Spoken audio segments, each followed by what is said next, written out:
Hi, welcome back to Brooksy's Bass Corner and my Essential Bass Albums series, looking back at albums that in my view are essential listening for any bass player. It might be an album that sold millions worldwide and thrust the bassist onto megastardom, or it might be an album that didn't sell particularly well, but cut a niche for a particular bassist to propel the band or artist onto greater things. Or it might just be a great album in terms of the bass performance. Either way, I think these albums deserve your attention, and perhaps by watching this video you might be intrigued to check out the album for yourself. And who knows, maybe it will excite you as much as it excited me the first time I discovered it. Sadly, due to copyright restrictions, I can't use audio examples from the album, but where suitable I will indicate particular songs and their timestamp that I'm referring to. If you enjoy the video, please hit the subscribe button below. Hit the notification bell so that you receive notifications when I post up new videos, and please give the video a thumbs up. If you have any comments regarding the video or the album being discussed, leave them below and I'll come back to you as soon as I can. On with this episode's album. It's Earth, Wind & Fire's I Am. The death of vocalist Maurice White in 2016 reminded me how great a band Earth, Wind & Fire were at their peak. And although they continued producing albums, and still do, after the death of disco, their classic 9th release, I Am, remains their most popular and iconic album, and with good reason. Even without Boogie Wonderland, the whole album is a lesson in groove, funkiness and great writing, but throw that disco monster into the mix and the album takes on a legendary quality, hitting the top 3 in the US album chart and the top 5 in the UK.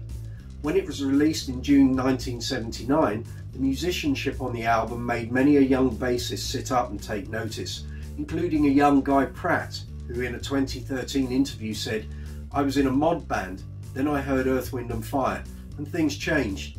It wasn't disco, but it was disco, and had the most amazing musicianship I'd ever heard up to that point." The core band was ably supported by the Phoenix Horns, who would later go on to work with Phil Collins in the studio and live. But their playing on this album is a perfect demonstration of how a horn section can take a band to another level sonically. Verdine White has always cut the mustard as a groove meister extraordinaire, but on this album his signature jazz bass tone is tight and slinky, a classic thick tone with just the right amount of top end bite to accentuate his bullseye hitting grooves. Album opener In the Stone is ushered in with the signature horn section, and by 36 seconds the groove is off and running. This is a good example where the bass is treated as the melodic instrument with the horns, the guitar taking a back seat and playing a straight disco groove when required. Some of Verdine's lines are tightly syncopated with the horns to give the melody a real punch. Can't Let Go is a killer groove, no bass flash required here, and I defy you to keep your feet still when listening to it. Fred White's drumming locks in so well with Verdine.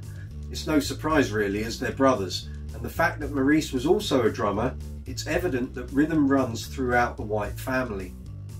After the Love Is Gone and Boogie Wonderland were both worldwide smash hits and won Grammy Awards, propelling the band forward on the world stage.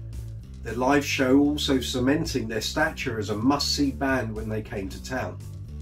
Their use of pyrotechnics, staging and showmanship led the way at that time. The staccato bass part at 3 minutes 10 in After the Love Is Gone is typical of Verdine. He keeps the bass line moving rather than just sticking to the well-worn groove. Boogie Wonderland is a cast iron solid gold disco classic that almost transcends the genre. The horns are the icing on the cake, but it's the bass part that makes it swing and groove like a monster. The middle 8 section from 1 minute 38 is a prime example where a simple octave pattern can be immensely effective, on this occasion in tandem with a bass synth or sequencer. Let Your Feelings Show highlights Verdine's use of plucked and pulled notes, but he also plays staccato notes fingerstyle against the frets, sometimes so hard they sound like plucks. This song also shows how a stunted line with space and dynamics can work well just as well as a continuous flurry of low-end notes. A song like this highlights Verdine and Larry Dunn's effect on Mark King and Level 42 when they produced Standing in the Light for the band in 1983. Compare the dynamics with the bass part in The Sun Goes Down, a song in which Mark King admits he finds it hard not to fill in the gaps. It's also a prime example of the classic jazz bass tone, smooth yet gritty when it needs to be. Star, Wait and You and I offer a good mix of disco groove and mid-tempo smoochiness, but it's Rock That which catches the ear. A rockier excursion but funky nonetheless, the horns unleashing some great lines, and we're treated to a rare guitar solo as well.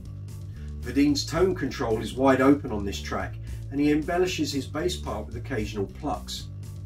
I.AM's radio-friendly sound guaranteed constant airplay, ensuring the band's popularity for years to come.